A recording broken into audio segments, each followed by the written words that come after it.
Here goes nothing. And so we have our first commit in Jarrett Bowie. So that was one of the prize transfer portal guys that we were going after. Kylan Brantley. We got ourselves another one. Yes, let's go. Brown Stevens. We got another one lined up. Okay, so now they starting to rein in. Like I said, we had a bunch of people that had us first. Derek Childs committed, another 3-star commit. Right guard. Juan Youssef, another 3-star. Edge. LeCounte. Let's go. They're all reining in now. It's an avalanche of prospects that are committing to us. DeAndre Gillette, a corner. Adonis Chacon, another one, another corner. He's a 2-star. These are 2-star guys. Now we got ourselves another 3-star in Daryl Upshaw. Let's get it. Free safety. And Minnick, wow.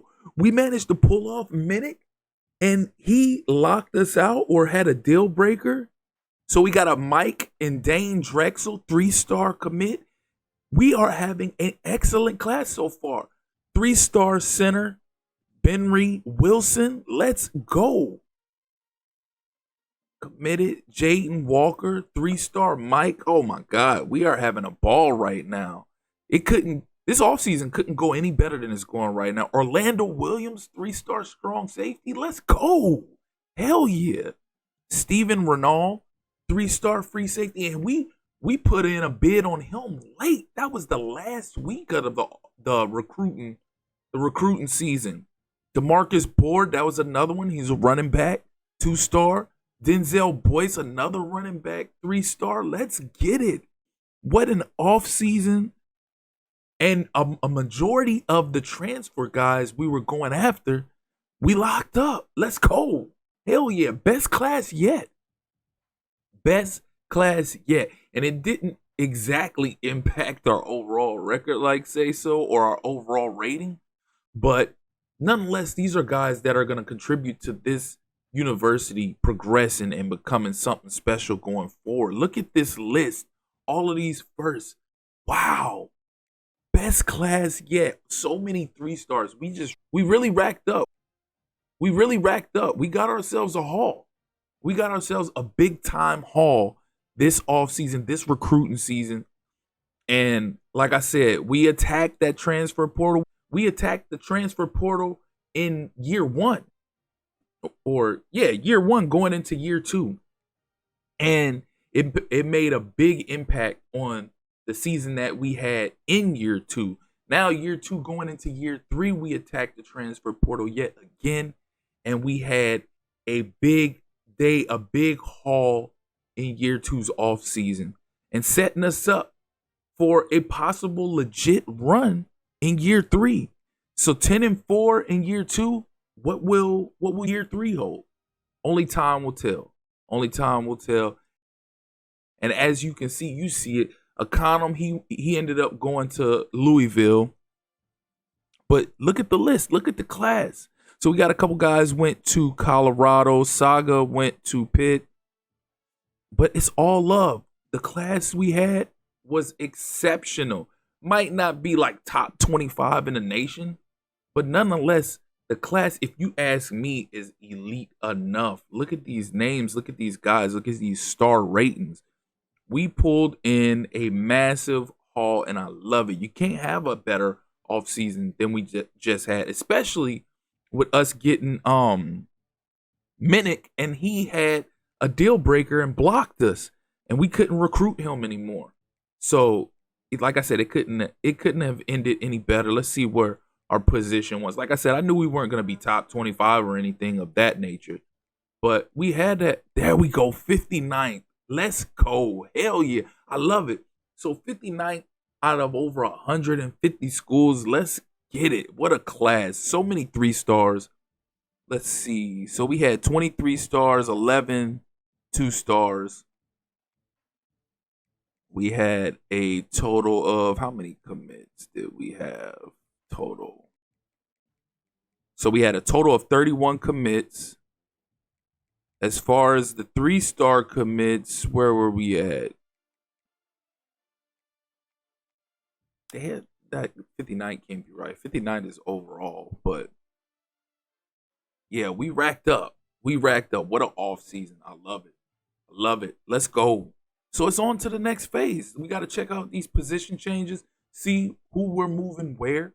You know, I love to move my linebackers, my outside linebackers, to my edges, but might not need to do that since we got Kobe Smith and Juelis Walls. So they got enough speed between the two of those that we don't have to do that.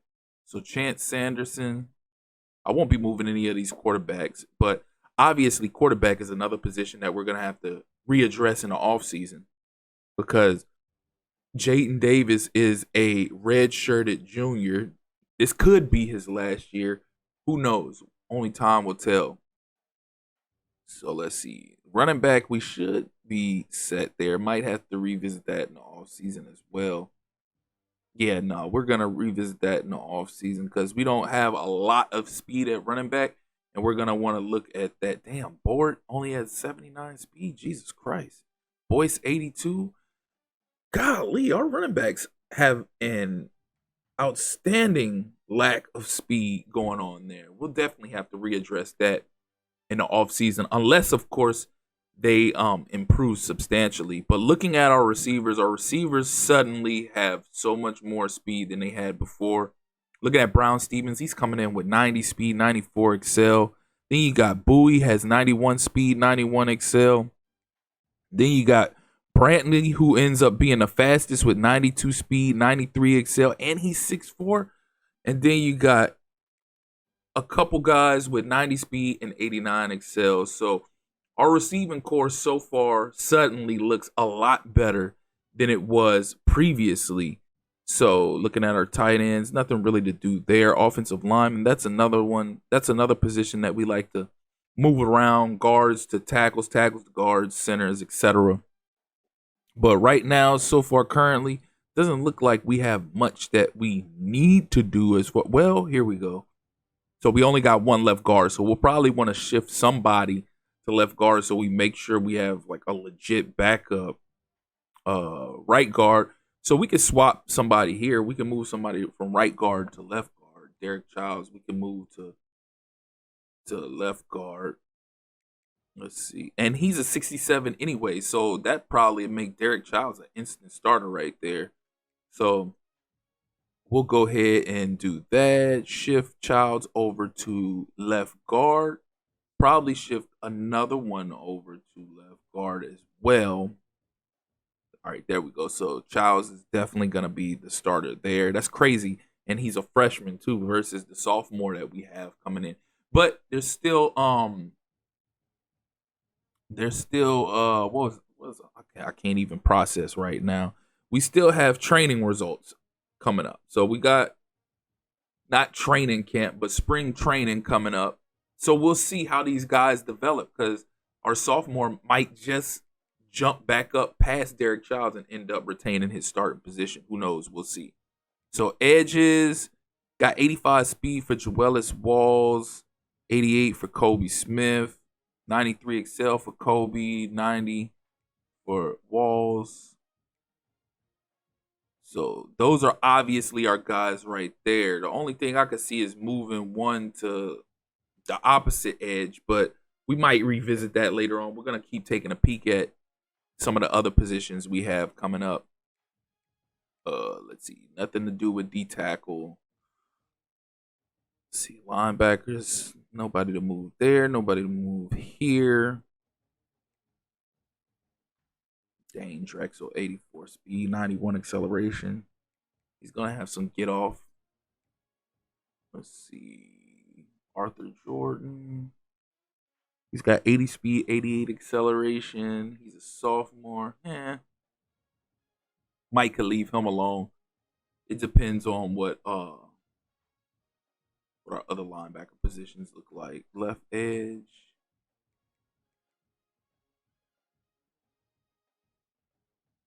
Damn, I really have a lack of speed at the left edge. Granted, this doesn't really matter, like say so, because Kobe Smith will be playing one edge and Juelis Walls will be playing the other, but you do want whoever's coming in to spell them to have speed as well. So Nylan Brown has Damn, Nyland Brown only has 78 speed and 84 excel. Thought he was faster than that. Let's see. Corners. Jesus, we got some slow corners. Boy, let me tell you, that's why we be getting cooked sometimes. I really hope that once we advance and we go into like the spring training results, that a lot of these guys' speed gets a good boost because Jesus Christ, it's tough right now. It's tough. So let's see. Chacon has 85 speed. Minnick has 97 speed, 94 acceleration. Wow. That's the first incoming prospect, whether it be a standard prospect or a transfer portal guy, that we received that has anything close to elite speed, and that is elite. 97 speed, 94 excel. That's going to come through clutch. That's tempting enough for me to want to move him to corner. But I'm not. I'm going to leave him be where he's at. And then over at our strong safety, we got 91 speed, 96 acceleration for Kylan Webb. 90 speed, 94 acceleration for Jalen Butler, which is a returning sophomore. So we got speed at the safety position. That's crazy. We might move one of these guys to corner, honestly, and make up for one of these corners that we have that don't have speed. Let's see. I could move not Orlando Williams. We can move Jalen Brown to corner and then get rid of one of those other guys. Move them to like strong safety or whatever. Or even talk them into possibly transferring in the offseason. Who knows? But let's see. So Butler, that puts Butler at a 71 overall at corner. So that's actually really impressive. That moves him up to our second best corner on the team. Hell yeah. So that looks like it ends up being a better move for us. Derek Jackson III, we can move him to we'll move him to strong safety. It'll just be a clean swap right quick. Clean swap. With his speed, that's more fitting for him to be a strong safety than a cornerback anyway. So let's take a peek. Oh wow, that puts him to the bottom of the depth chart. 67 overall. Sheesh. 84 speed, 86 acceleration. Oh well. It is what it is. He could chill down there at the bottom. He's a sophomore, so we'll make do. Punter, kicker, nothing to do there. So I think we're about set. I think that should be about all the roster moves we're gonna make, or at least position changes we'll make. So let's see, Jalen Butler. I can't believe that. That puts Jalen Butler as the second best corner on the team. You don't normally see that when you move safeties to cornerbacks, but yeah, that's going to do it for this episode. We'll get into the next phase of the offseason on the next episode, which should be training results and things of that nature. So as always, if you're here for the first time or you're returning, you haven't liked or subscribed already, please do so. Click that notification tab so you can stay up to speed with more of this Kent State rebuild, as well as other College Football 26 content. Again, I appreciate you all for tuning in. That's been my time. Till next time.